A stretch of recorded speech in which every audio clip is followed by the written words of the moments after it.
All right, here we are, Latin for Children A, Chapter 22. I had some good rest last night. I'm feeling like the hare, but my computer's feeling like the tortoise. And it decided to give me a blue screen for quite a long time this morning. So I'm thankful that I'm back up and running. However, we'll see how slowly my computer runs today. My children say that my computer runs slowly because I'm a computer killer. Well, we'll see about that. Latin for Children A, Chapter 22, Part A. We have vocabulary words. One of the most difficult things we need to do is just sort of look at our endings. So let's go through and look at the endings. We have gratis, us, us, o, and then That's interesting. And us, o, us. Well, what do we know about those endings? We can tell from the endings whether the word is going to be a noun or a verb, and whether the word is going to be masculine, feminine, or neuter, probably. So let's take a look. Gratis, us. These are adjectives we're doing this week. And this adjective is the masculine version, okay? The masculine version of gratis, and gratis means grateful. If we were talking about a girl, we'd say grata. But we're talking about boys, gratis. All we have to do is say grateful. Pretty easy. Defesis. Defesis is the word that means tired. And again, it's an adjective with the masculine ending. So this is how you would say tired, referring to a boy. Defessa is tired for a female. Tectum. This is a neuter ending. And if we remember tectum tecti, our word is roof. And just so happens that a roof is not a masculine word or a feminine word.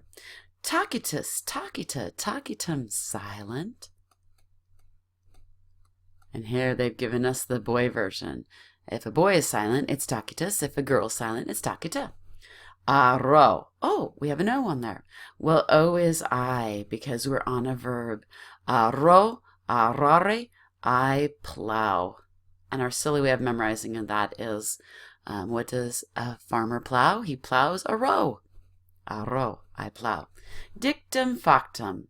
There's our saying. And look at both words are in the endings. But dictum factum, said and done. That's all we needed to know about dictum factum today. All right, over here on the top, caecus. Caecus, caeca, caecum, blind. And it just so happens we've got the boy ending, caecus, and if it was a girl who's blind, it'd be caeca. With that O is I. We've got a verb again. With that O, videre, I see, do see. There we go. Ignawus, ignawa, ignawam, cowardly. That is the masculine form of cowardly. If it's a cowardly girl, it'd be ignawa. Miras, mira, miram, strange or wonderful. That's the word we get miracle from. And if it's a masculine thing that's strange, it's a miras. It's a feminine thing that's strange, it's mira. And horrendous, horrenda, horrendum, we say horrendous. Horrendous, D-O-U-S, is, oops, I can't get the S on there, is the English version of horrendous. And the masculine version just has the us. The Latin version, in masculine has the us ending. And in English, we use that us ending and we put it O on there because English is crazy and things are a lot harder to spell in English than they are in Latin. All right, part B. We are looking at verbs and the verb sum. Sum esse fui futurum. I am, to be, I was, about to be. So present tense, we say sum est. Oh, my S is very bad there. Sum est. Sumus. Estis. Sunt. Did you get it right? We've been practicing these for a long time. Sum I am, S-U-R, est, he, she, it is. Sumus we are, Estes, you all are. Sunt, they are. And these are really weird because it's an irregular verb. It doesn't follow the normal ost, mustis, und. Although we see st, mustis, und, but we see other weird things, sometimes a su and sometimes an e and sometimes an s, so it's just bizarre. Now for imperfect happened in the past. That's the was. I was, you were, and was has an a in it, so our endings are going to have a's in them. Eram, I was. Eras, you were. Erat, he, she, it was. Eramus, we were. Eratis, you all were. Erant, they were. And even though that's an irregular verb too, it's a little more regular too, than this one over here. So we don't have an o, but we have s, t, mus, tis, und, and we have this era on all of them. Era, era, era. So the stem doesn't change. That's very nice. Easier to memorize, easier to use. Eram raserat, eramus eratis erant. Let me pause it a minute and we'll change this.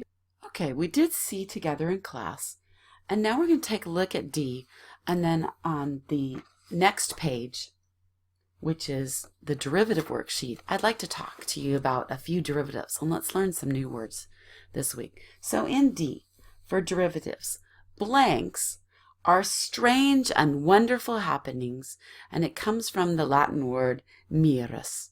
So something that's strange and wonderful that just happens from the word mirus, which means strange and wonderful, is, write it down before I do, a miracle. Or I think they want miracles plural. Oh my goodness. Miracles. So miracles, strange and wonderful things that happen from the word mirus. And number 2, a judge is responsible for something happening in a court case, and it comes from the Latin word justus. And a judge is responsible for ensuring justice. Justice. Making sure there's a just outcome.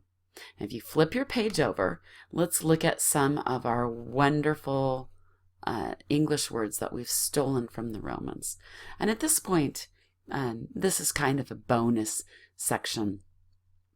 So I would like you to take your secret code word, which will be the code word blue, because when I came to make your Latin video today, my computer screen was completely blue, and it said, please wait while updates are being made. However, it decided not to make updates, so it was blue for a really long time. So there's our secret word blue. Now flip over to the next page with me and hang on for the ride a little bit more.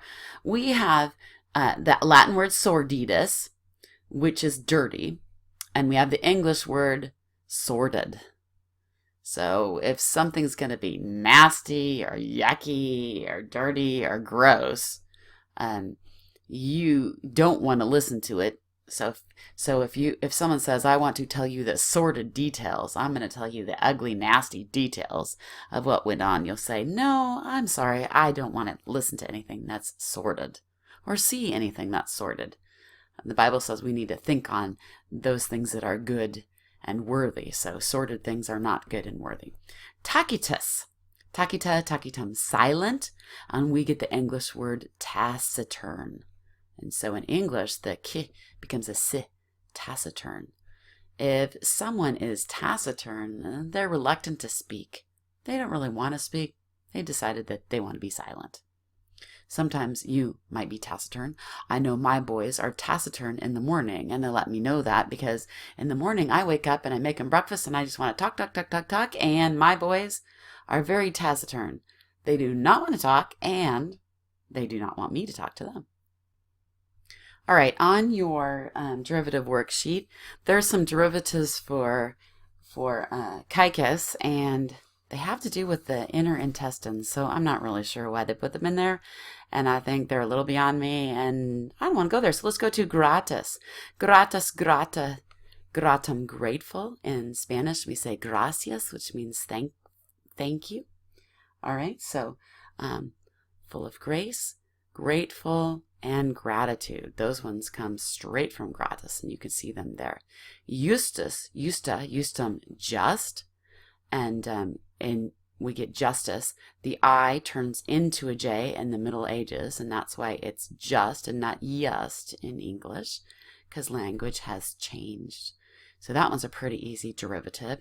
If something is unjust, the un in front turns it to not, the opposite. Just, fair. Unjust, not fair. Latus, lata, latum, broad. We get latitude, the lines of latitude going sideways up and down our earth. Longitude goes vertically. Latitude goes horizontally. And a lateral move is a sideways move, a move like this. There. Broad, back and forth this way. And miras, mira, miram, wonderful.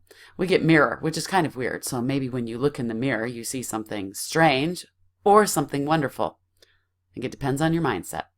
And a miracle is something a lot of people can't explain. Something strange and wonderful that has happened. We know that miracles come from God, and they are strange and they are wonderful. All right, there you go. Now you've got to go over your quiz this week and make sure your quiz is done, and make sure you bring your book.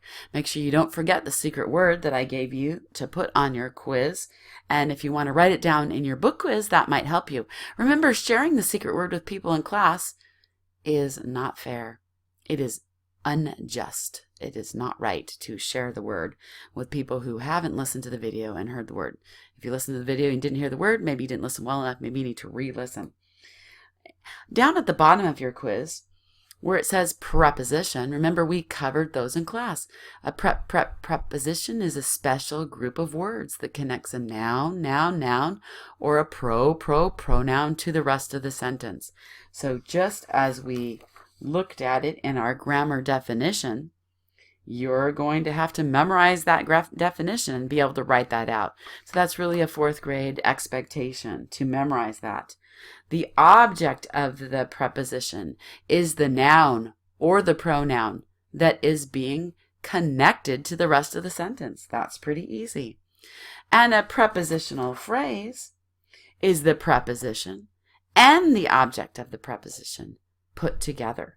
So if you're having trouble filling out that part of the quiz and you're in yellow group, you need to go to part C, grammar definitions.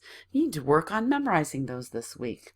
They're very simple, but they involve a little bit of memory work, and you can do it. All right, have a great week. Hope you got to this video easily. Bye-bye.